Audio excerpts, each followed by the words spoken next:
sekana ko ikaze na Kerwende bwiye kunda gukunda cyane ndetse vyimva mutima ndabwire yuko abashize urushinga ari ku 94 ndetse radio ari Black FM Trezo n'ingo kuri mikro ya mbere gira neza kaza kumenya kuri mikro ya gatatu ndetse yani aka Hamboman kuri mikro ya kabiri nizere yuko mugenda mugira ibihe vyiza akomera cyane bavuze yuko mpereye kuri mikro ya gatatu banjira kuri ya kabiri mugabo ahanyene niko mba numva umenga twobi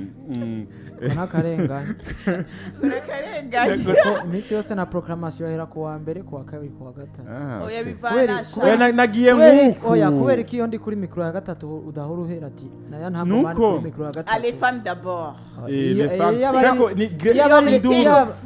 yabari priorité aux femmes yari guhera ati kaze ahumira kuri mikro ya gatatu jewe Trezor Mingo kuri mikro ya mbere hari ikindi yashakurikiza ngo urakunda mugenzawe nkuko wikunda none yandirekana ko ikintu nuko impamvu kandi ndaza kumucanga yaraza kubitaho nuko oya nuko ahume induru y'abagore sinari kuyikira mbwo urashobora kunta kubura umugabo mugenzanye navuze gashi ubwo wanahuye je nihoreye gusa nabigize kubera akuravye uko nakuravye kandi wandavye nabi ko yakona wisiguye biba bifu kandi nanje ntangiye kuvyica ariko ndisigura muna yasohoye iyo ndirimbo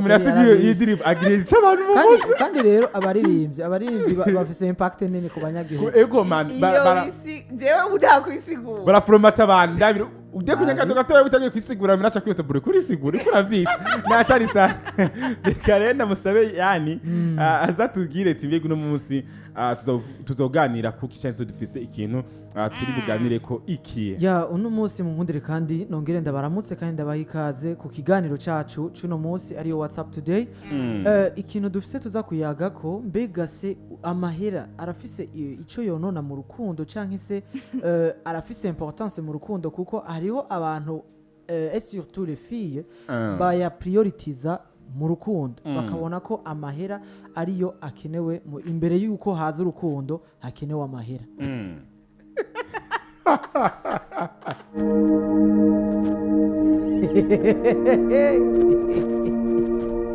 yo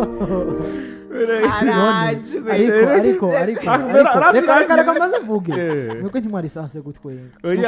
ntimwari sanse gutwenga mwari kubanza kureka abantu kwanza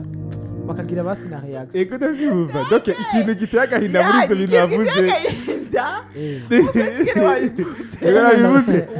bavuze nabonyemwo filime nini iri mu maseri n'ama episode menshi baramukoreye ko tebake afise ihahamuka mu nyijwi ihahamuka muri we ihahamuka mu mubiri ya enami kugira ndavyumvire ya enami sivyo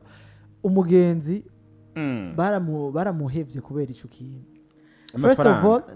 na kazi yari afise niho yaragiheze ishuri afu rero bahereje rimwe n'umukobwa bakundana mugura bizi ko bakobwa bakura imbere y'iwacu mu mutwe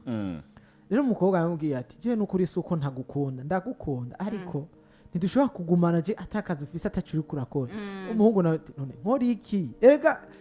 hajye ugiheza ishuri ubutararonka ikintu mu mutwe ushobora gukora ubutarabona hano ushobora kwiransa sivyo ubu gifise bwa bwoba bwo kuvuga ati nkori iki canke nkori cyahe uretse ikintu kimwe yana nibaza yuko urukundo n'urukundo urukundo ntiruraba amafaranga urukundo ntiruraba uburebure cyangwa cya D1 mugabo ayo mafaranga arakenewe mu rukundo amafaranga ari muri kimwe kivomerera urukundo cyane gose ni kuvuga n'amazi avomerera ubwo rukundo kandi ikibazo ayo mazi hakugabanuka akenewe kongerekana kugira igiterwa gitotahaye ni kuvuga naho nyene ayo mafaranga igiterwa niwe giha amazi menshi kirapfa voilà niwe giha make kirapfa ushira hagati na hagati amazi abakwiye akwiranye n'ico giterwa rero ikintu gihari ushobora kwibaza ati mu rukundo mbega amafaranga arakenewe cyangwa nakenewe hari abantu hari igiterwa bivanye n'isi gitewemwo kitarinda gusaba amazi kugira ngo gishobore kubaho kibeshaho nubwo uba ugiteye mu mabuye. hari igiterwa ugitera mu misenyi kikamera, hari igiterwa gikenera ifumbire kugira gishobore kumera kinatotahari. rero wewe ni kuvuga uri kumwe n'umuntu akagukatira akakubwira ati kubona utampaye amafaranga nduvuye ku rukundo rwacu kutabandana, ni kuvuga wowe wagiye gutera ico giterwa ahantu hatakwiye kandi hatabereye. Ico giterwa cawe warihenze, aho wagishize gikeneye amazi. ni kuvuga n'ivyo bindi ndiko ndakubwira. ukeneye umukobwa ataje gusaba amafaranga, aje gusaba isuka yo kuja kurima, genda umurondera icendajuru. ukeneye umukobwa ataje gusaba amafaranga, aje gusaba umutahe wo kudandaza gusa hama akayironderera, genda urondera umukobwa wo mu Rumonge. ukeneye umukobwa urumva yibera amadudu ibintu byose akakubera ukicara hama ukaja no kuba iwabo, genda urondera umuhindikazi. ukeneye umukobwa urankomeretsa wese niko ndagukomeretsa. ni kuvuga umwe wese afise ivomererwa ryiwe rivanye naho yakuriye nuko yakuriye n'uburyo yakuriyemwo nitota haragiwe. ahantu hateye ibiti vy'umukaratusi ntuzoja kuhatera ibiharage. ibikaratusi by'ibiharage ndafise ikintu nshobora kuvuga kuri ico. kuri jewe side yanje si jewe jenye ndazi ndikumvukira benshi sivyo. ce qui dit l'argent implique investissement. kuri jewe mbega se mu rugo rukundo nitwakundana ninashiramo amahera nzobana shoye akora vyumva shoye imari yewe n'umutahe nshize est-ce que nzokunguka iki? attention revenu ni ya ça dépend na vision banze nk'umwanya. ariko ce que je vois si deux personnes s'aiment, il y a abantu babiri bakundanye doivent se battre ensemble, mutegezwa gukorera hamwe. ukora vyumva urashobora kubona abakobwa ego ile novuga ko ile un peu facile kuri bo kuronka amahera. rero iyo umaze kuba ushobora kuba woronka ubwo buryo ukabona kuko abahungu twebwe turagwana. attention tukiri ngaho yana je nibaze yuko uvuze yuko abakobwa biborohera kuronka amafaranga uba wihenze cyane. oya sindiko ndavuga ngo navuze c'est un peu facile ukora vyumva par rapport aux hommes sivyo. reka ndabikwereke il est un peu facile ku bakobwa kuronka akazi. ico ni cyambere kuko umuntu wese azokrea business yiwe azoba akeneye visibility, kandi visibility kugira haze na abantu batira clientèle la plupart yabo bantu arabakobwa sivyo. reka mbandanye sivyo reka mbandanye naho zigiye mwari ko muravuga icyo rero mbona you have to support each other sivyo muko muba musanzwe mugafashanya. urukundo nico kintu cyambere kiba gikwiye kuza imbere. iyo umuntu umwiyumvamo kandi mukundana ukeneye ko mugirana future sivyo, uravuga ati uyu muntu ifoko tugira aho tugeze. rero iyo uri umukobwa umaze kuronka akazi ukakaronka imbere y'umuhungu si byiza kuca umusuzugura. ndazi ingo nyinshi umugore usanga afise akazi umugabo atakafise ugasanga ariko barakundanye kubera ko hariho ikintu cya mbere batangiye kubaka ari urukundo imbere yo kugira amaprofi y'ibindi bintu byose bogira. umugore akumva ko yo fightinga sivyo. wewe uri kuraja inyuma ya sije. oya sindi ko ndaja inyuma ya sije. ni kuvuga wavuze ati urukundo mbega urukundo n'amafaranga haraho bihuriye. twavuze yuko urukundo rutegerezwa kubaho mugabo amafaranga ni kimwe mu mazi avomerera. ni kuvuga abo onye bubakanye buba nubahana babanje kubaka urukundo mugabo amafaranga arahari.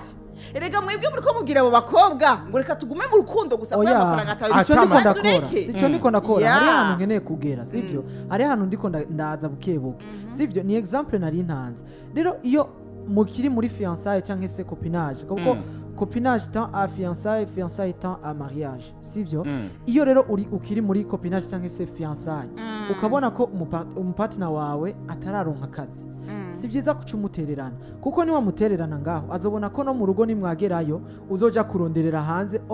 aho gukora kugira ngo mushobore gukorera hamwe. byiza mwereke inzira aho kuca umutererana ngo ntidushobora kubana mu gihe udafise akazi. aho deje umuciye intege kandi umuteye frustration ico ishavu umuteye ishavu. uwo muhungu azoronderera amahera mu nzira zose mbi. ni hahandi umushuga mami azoza kukurondera uzoguma wagivuga ati umukopine wanje kugira ntampebe aya mahera ndayakeneye ariko niwamwereka tru yo kuronderamwo amahera ukamubwira ati reka turondere amahera muri ubu buryo uko uravyumva ukamwereka inzira reka dukorere muri ubu buryo ariko dukorere hamwe uwo muhungu nta kuntu nakuma azoreka kugukunda kandi azokubaha kuko uzomwigishije kurondera ubuzima abakobwa rero baba bakwiye kutwigisha ingene turondera ubuzima hari umuntu yambwiye sikera yambwiye ejo ngo ubu ngo ntihakire abagabo ngo hari ubugabo ngo kuko abagabo ngo ubunye ngo ntihakire abagabo ngo hari abasore ngo rero n'umuntu yubaka akaguma ari umusore kandi yategetswe kuba umugabo so ni kubera abahungu buno munsi n'abagabo buno munsi ntibashaka kuruha nivyo ndabitahura yuko ubuzima bwagoye bategerezwa kuzana ari babiri kugira bashobore gushira hamwe bashobore gutera imbere kandi ndabishigikira cyane ni naho urugo rutera imbere mugabo mwibuke yuko responsibility yo kuzana amafaranga n'urugo y'urugo abeshaho urugo ni y'umugabo niwe yihebera uwo mukobwa ngo niwe azoza kukwigisha ahubwo ni umwigisha kuko ni Imana yabashiriyemo mwebwe niyo ngabirana Imana yabahaye yo gukora gusumba abagore abagore bafise responsabilité zabo Imana yabahaye so sorry we ni wamara kumuha iyo responsabilité azoba umugabo uzomuha esprit y'ubugabo uzomuha esprit y'ubwiganze kuko abagore basanzwe bafise ubwiganze muri bo ni kuvuga uzobonera uzomuhaye access uzomuhaye urufunguruzo rwo kuba umugabo uravyumva ni kuvuga niho mukwiye gutirira attention nubwo muri ko muravuga ngo urukundo si amafaranga ayo mafaranga mwebwe si igisabo cyo kuyarondera ni itegeko rivugwa muri Bibiliya sigisabo nari kurabinginga ngo muyaronde ni itegeko hari ikintu kimwe wavuze ngo mbega ngo umukobwa ngo umuhungu ngo cyo kumba ndamuhaye amafaranga ngo kandi tuzi yuko umuntu wese ngo ni investissement